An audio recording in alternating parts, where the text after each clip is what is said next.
Sekarang saya mau share soal gagal berubah.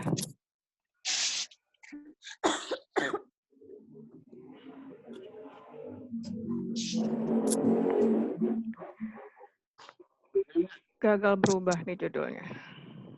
Kenapa jadi gagal berubah? Perubahan itu bisa gagal justru karena faktor demografis. Jumlah penduduk salah satunya.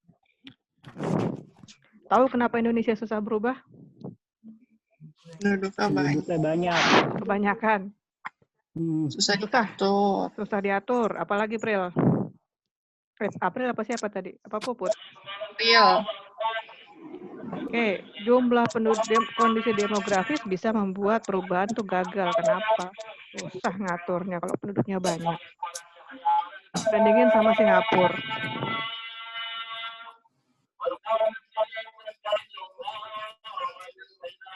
Sehari saya mood dulu.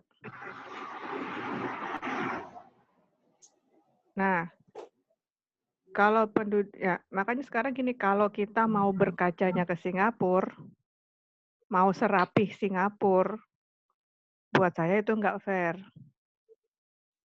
Kenapa? Orangnya dikit di sana. Wilayah yang diurusin kecil. Penyebaran penduduknya ya di situ-situ aja. Ngaturnya lebih gampang. Kalau kita mau punya benchmark, mestinya bukan Singapura. Mana? Cina. Kalau mau, kenapa? Wilayahnya luas, orangnya banyak, nyebar. Tapi dia udah bisa jadi great power, Bu. Kita buru-buru. Lah ya makanya, enggak. Terlepas dari dia sekarang jadi apa, Cina. Maksud saya gini loh, kalau mau cari contoh, jangan sama Singapura gitu loh. Karena kita nggak bisa kayak Singapura.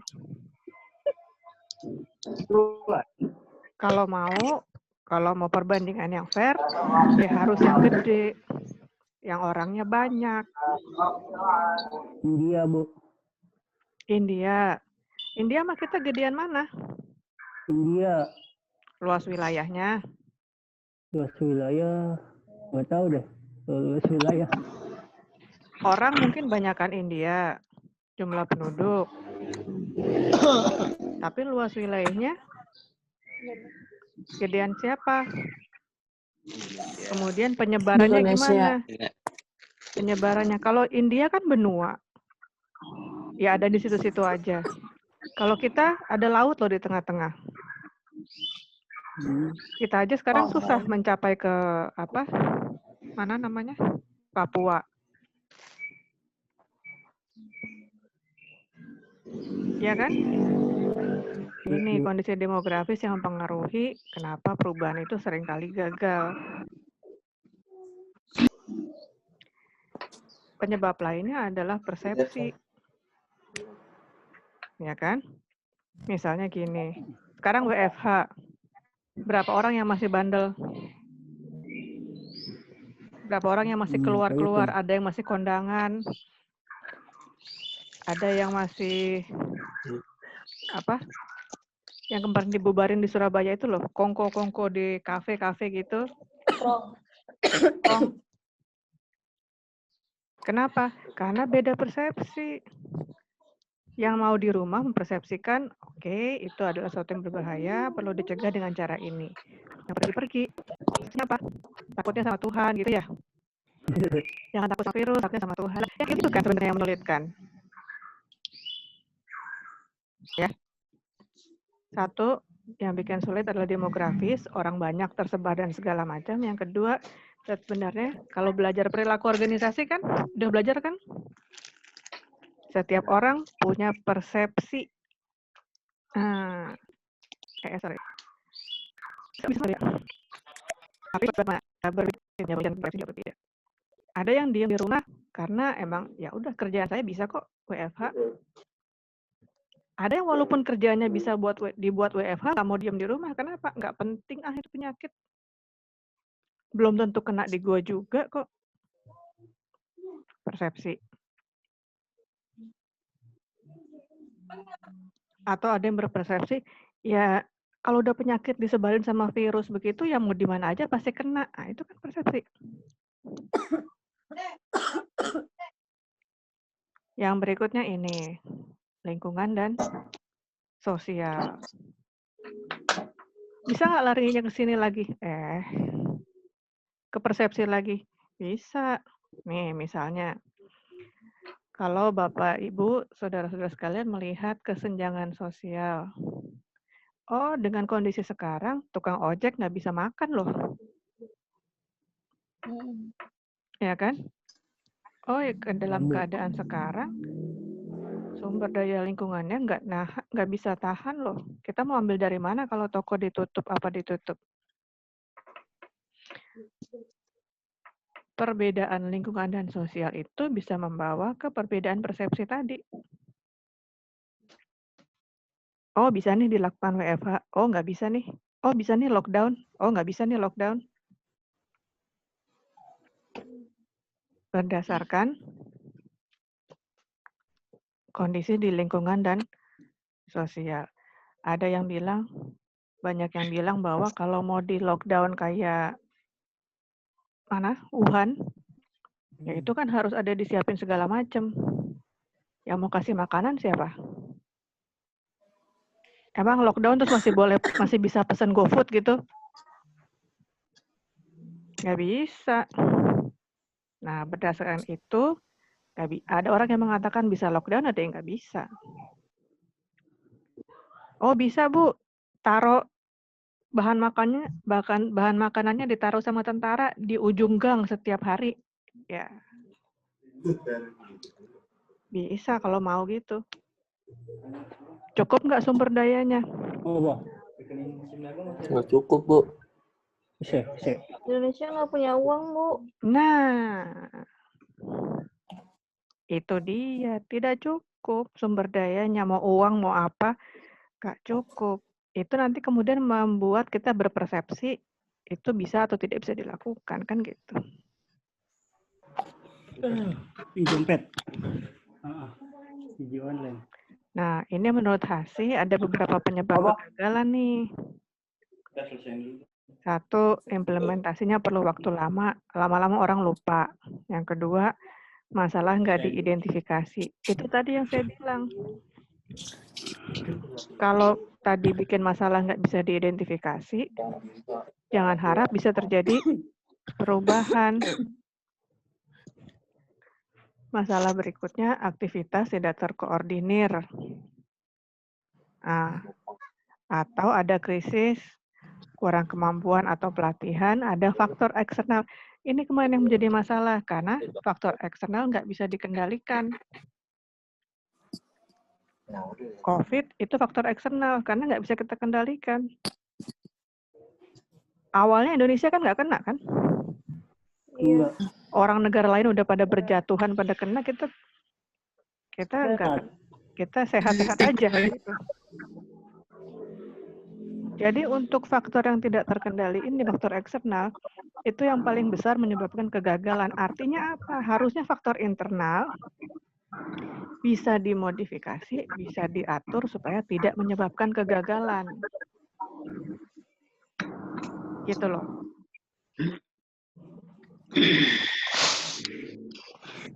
Faktor lain, ini sebenarnya faktor internal nih. Ada yang namanya kelembaman organisasi. Organisasinya memang susah berubah, terutama untuk yang birokrasi dan militer. Kenapa? Nih, kalau orang udah pikirannya tertutup, segala kegiatannya menjadi rutin, terus pokoknya harus begini, menjadi dogma, bisa nggak diubah? Susah. Militer coba. Ada yang keluarga militer di sini? April, Bu. April. Mana April? Ya, Bu. Denny, Bu, Denny. Keluarga AL, militer Bu. ya, April? Kayak Oke. April pernah tahu nggak ayahnya nggak rapih? gimana, Bu? Pernah lihat ayahnya dalam kondisi tidak rapih nggak? Kalau Ya mau kalau di rumah kalau mau kerja, enggak, Bu.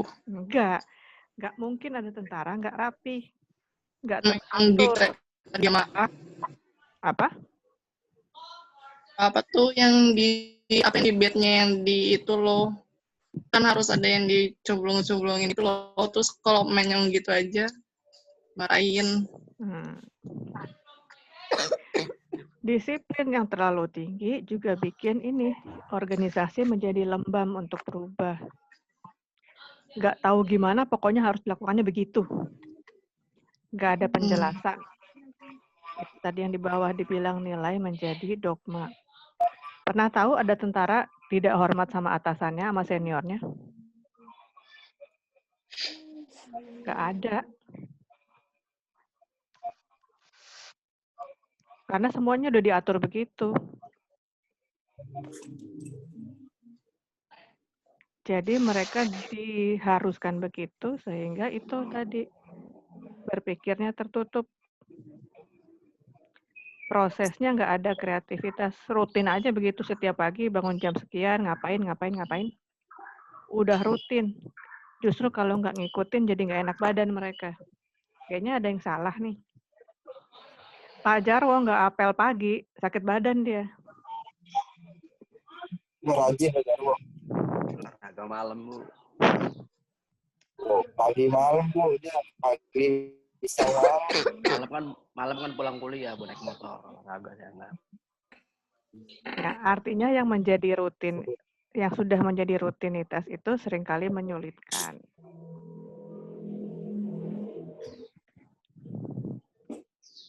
Nih, seringkali yang bikin gagal berubah apa? Nggak punya cukup waktu. Ya kan? Ingat nggak waktu saya minta masuknya lewat pintu yang kiri, keluarnya lewat pintu yang kanan? Jalan yang kiri sama jalan yang kanan. Iya. Mau berubah nggak? Udah ada yang berubah belum?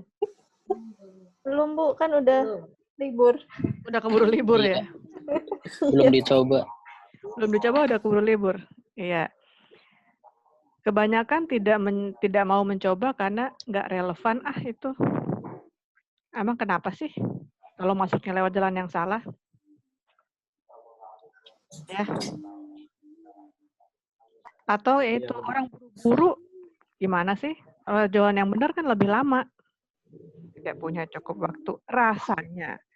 Oleh karena itu kan setiap kelas karyawan saya selalu tantanginnya sama. Ada nggak yang dikasih waktu lebih dari 24 jam? Nggak ada kan? Semua punya waktu 24 jam kan? Semua punya kerjaan, semua punya urusan sekolah, semua punya urusan keluarga. Betul ya? Nah, jadi tinggal bagaimana kita mengaturnya supaya semuanya serba cukup dalam 24 jam itu.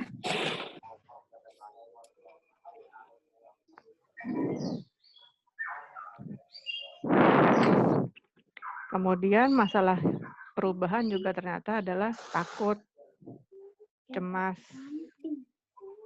Waktu pertama kali mulai Zoom meeting, khawatir nggak?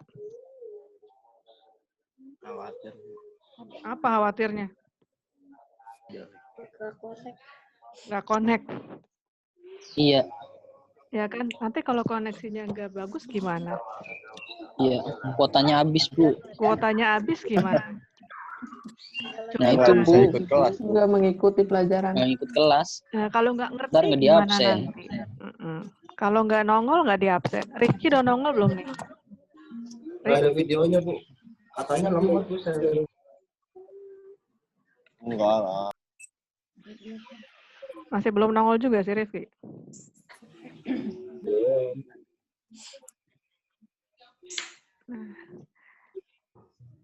Catherine Sekarang- absen, Bu. Speakernya dimatiin, Bu. Hah? Catherine absen, Bu. Speakernya dimatiin.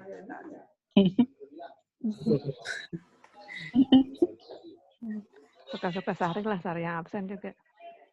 Oh iya. Oke. Nah, coba carikan saya contoh perusahaan atau organisasi yang gagal berubah. Perusahaan yang gagal berubah. Tapi masih Sekarang berjalan atau BlackBerry enggak? Bu, BlackBerry. Sekarang. Buat diskusi. Apa Bu? Iya Bu, Bisa. betul BlackBerry. Siapa tadi yang ngomong? BlackBerry ya Bu. Perusahaan BlackBerry yang Lutfi. gagal berubah. Nokia. Taksi Bu, ada taksi Express. Bluebird. Express Bang Malik. Express, iya Express. Nah dia sekarang udah gulung tikar tuh Bu. Belum maju. Udah kusut Pak Malik. Emang kalau udah sesi kedua dia udah Ibu, asuransi Bumi Putra. asuransi. Oke. Nah, kalau gitu kita lanjut di GC aja ya. Kita diskusi di GC ya.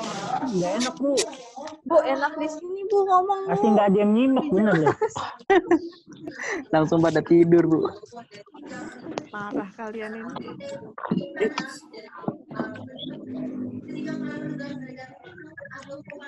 Jadi di sini aja. Iya Bu. Sini aja Bu. Ya udah. Oke, siapa yang mau kasih contoh? Tadi itu BlackBerry Bu. BlackBerry sebagai perusahaan atau sebagai produk? Produk Bu. Udah. Orang saya bilang organisasi kok. Asuransi Bumi Putra. Kenapa asuransi Jiwasraya, Bumi Bu. Putra? Kenapa siapa tadi yang ngomong asuransi teh? Feby Bu. Feby. Oke, sekarang dengerin Feby coba. Kenapa Feb kamu bilang asuransi Bumi Putra itu termasuk yang gagal berubah? Ya, karena setahu saya dia produknya nggak bersaing, terus kepercayaan nasabahnya juga berkurang, makanya kan sekarang dia udah jadi gulung tikar. Oke, terima kasih. Yang lain? Bumi Putra, satu. Toshiba masih murah soalnya. Siapa lagi? Siapa lagi? Perusahaan apa lagi yang gagal berubah? Organisasi lah kalau nggak mau perusahaan. Tadi Pak Malik, taksi apa? Express. Express Bu. Kenapa dengan taksi bangkrut Express? Bu? Banyak bangkrut Bu, karena mungkin nggak online kali, nggak kayak taksi yang Bluebird, kan dia udah pakai aplikasi Bu. Kalau yang Express mahal, kayaknya Pak. Iya, mahal. mahal. Iya mahal. Iya karena nggak berubah juga. Nggak ada promo. Murahan Gokar. Nah, jadi dia tidak berubah, gagal berubah. Gagal Iya. berubah Bu. Express, oke. Lainnya? Kementerian Keuangan. Nokia. SSI Bu. Iya, PSSI. Apa? PSSI. Iya betul PSSI. Gak ada Kenapa perubahan. PSSI? Tapi bisa bertahan. Oke, PSSI kenapa dibilang gagal berubah? Siapa? Lutfi apa Denny yang mau jawab? Denny.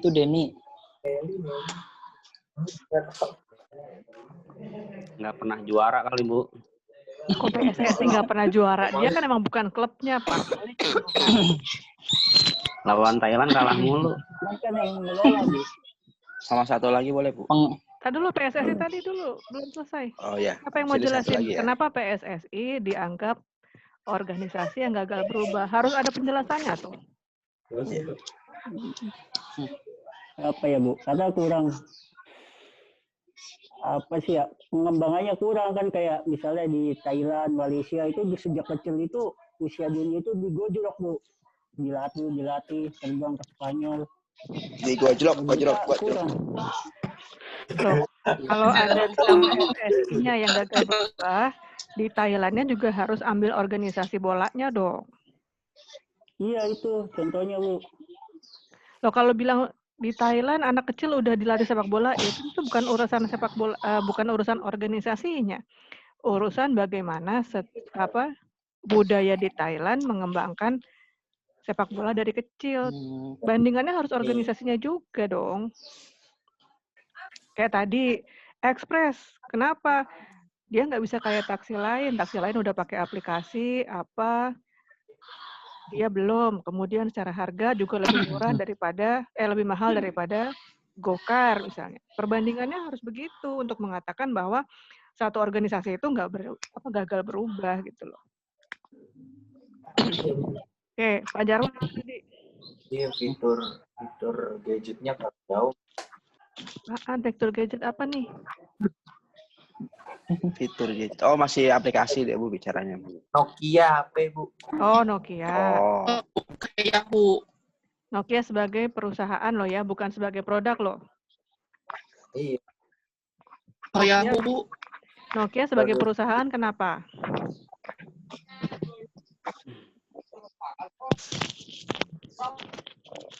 Oh, Produksi. kok berhenti? Iya, Bu. Nokia sebagai produsen kan untuk produksi HP dia fitur-fiturnya tuh nggak berkembang. Jadi stuck aja dibandingkan sama merek-merek lain. Berarti Nokia tidak mampu menciptakan HP yang mengikuti perkembangan zaman gitu ya maksudnya? Nah, ya. Iya gitu, Bu. Susah ya ngomongnya ya, kusut ya. Iya, Bu, itu. Belum makan, Bu, belum makan. Sama, lapar.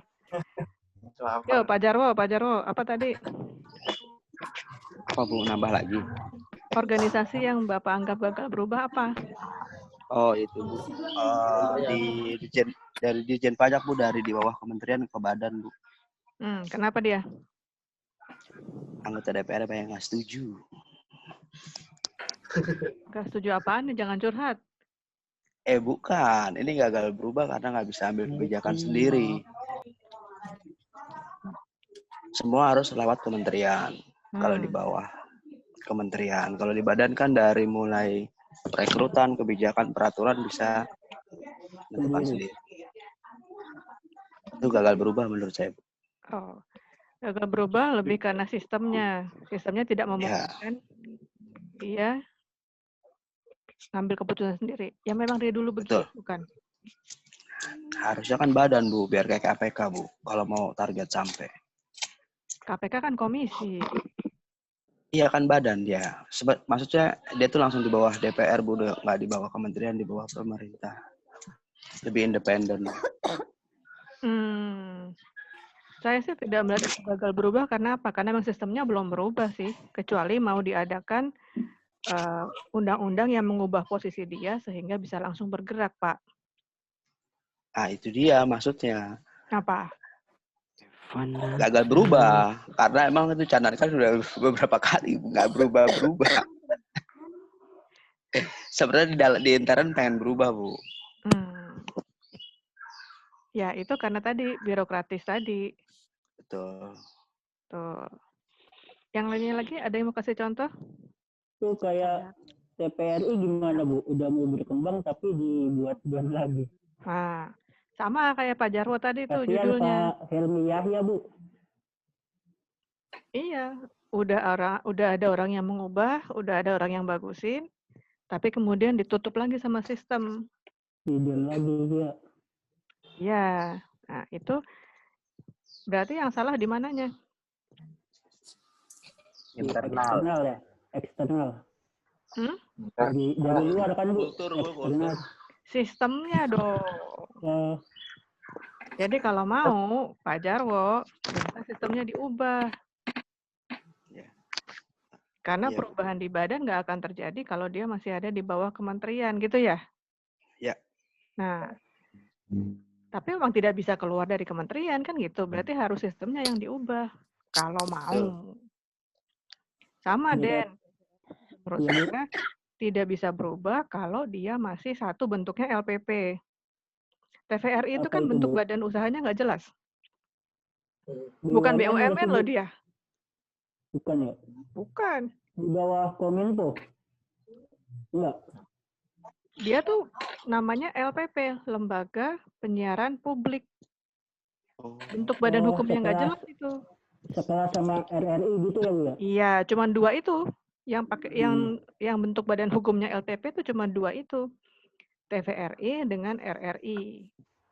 Semua gaji itu pendapatan dari negara, Bu?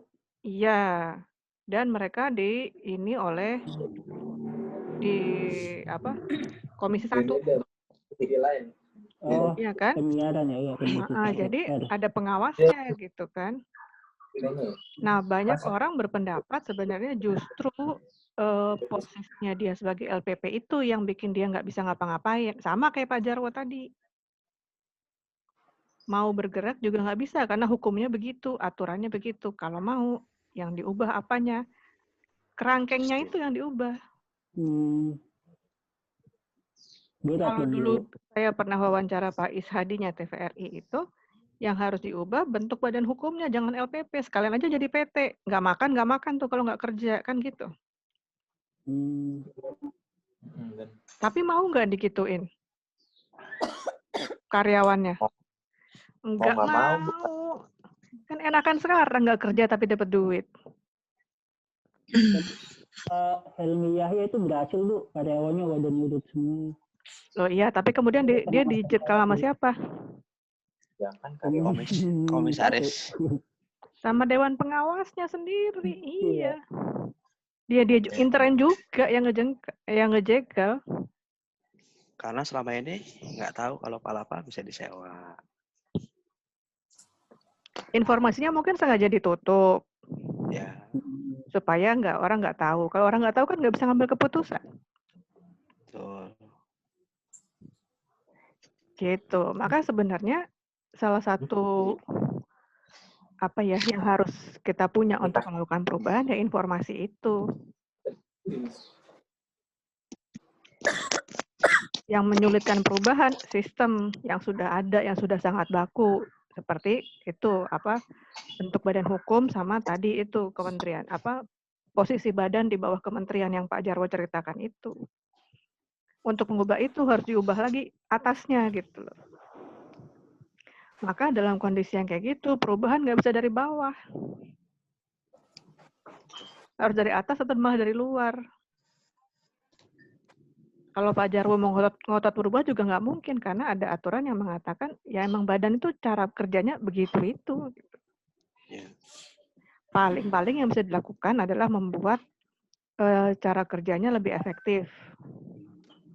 Itu aja, lebih transparan misalnya. Ya. Gitu. Seru ya? Seru, Bu. Karena sambil ngeliatin saya puas, Bu. Nggak ditegur. Saya kasih PR kalau gitu. Tadi udah cari yang gagal, sekarang cari yang berhasil berubah. Banyak tugas mulu, Bu.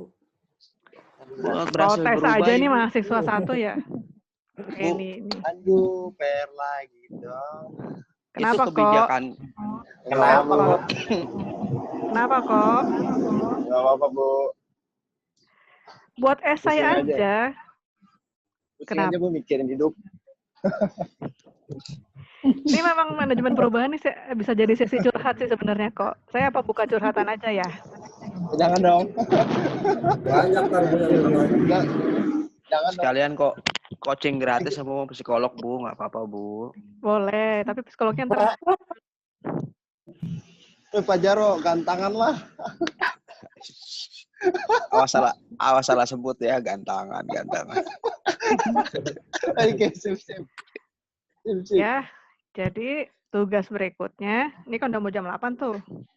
Tugas berikutnya ya silakan dicari perusahaan atau organisasi apa yang sudah berhasil berubah. Kemudian kasih tahu alasannya. Kok perusahaan itu dianggap berhasil berubah, apanya yang berubah dan gimana ceritanya kok dia bisa berubah. Atas kebijakannya boleh nggak, Bu?